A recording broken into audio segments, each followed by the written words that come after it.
हमारे चैनल में आपका बहुत बहुत स्वागत है। पूजा पाठ में प्याज और लहसुन क्यों वर्जित है और भगवान को प्याज और लहसुन से बनी वस्तुएं क्यों नहीं चढ़ाया जाता? क्या है इसके पीछे का कारण? सुनकर चौंक जाएंगे आप। पौराणिक कथा के अनुसार धरती पर लहसुन और प्याज का जन्म किसी बीज से नहीं हुआ था, बल्कि एक राक्षस के खून और अमृत की बूंदों से हुआ था। कहानी शुरू होती है समुद्र मंथन से जब अमृत कलश निकला तो उसे पाने के लिए देवताओं और असुरों में युद्ध जैसी स्थिति बन गई। भगवान विष्णु ने मोहिनी अवतार लिया और अपनी सुंदरता से असुरों को मोहित कर दिया और चतुराई से देवताओं और असुरों को अलग अलग पंक्ति में बिठा दिया ताकि वे सिर्फ देवताओं को अमृत पिला सके।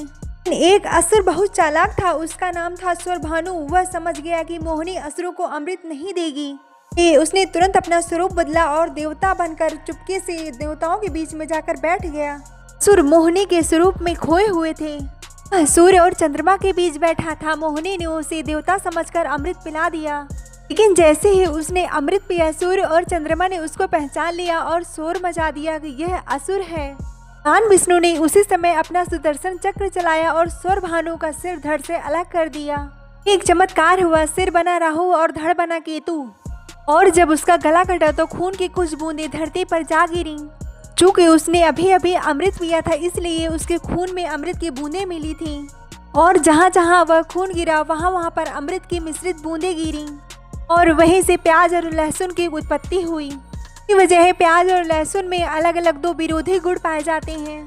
में अमृत का अंश है, इसलिए ये जीवन दायनी औषधि है। ये खून को साफ करता है, यह बीमारियों से भी बचाता है। लेकिन इसमें राक्षस का खून भी है, इसको तामसिक और अशुद्ध माना जाता है। इसका सेवन आलस्य और मन की चंचलता को लाता है, मन की शांति को भंग करता है। क्रोध, हिंसा और मन में अशांति का भाव रहता है।